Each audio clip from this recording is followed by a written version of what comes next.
भाई रे मत दीजो मावड़ली ने दोसे करे मारी रेखा न्यारी न्यारी।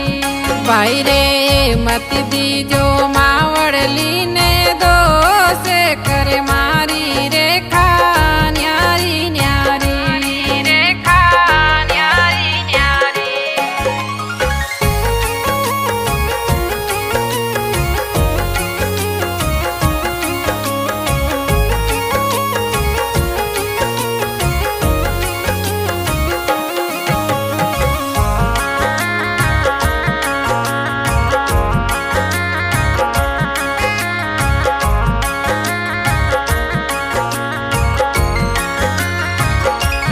भाई रे एक पिता रे बेटा चारे चारा।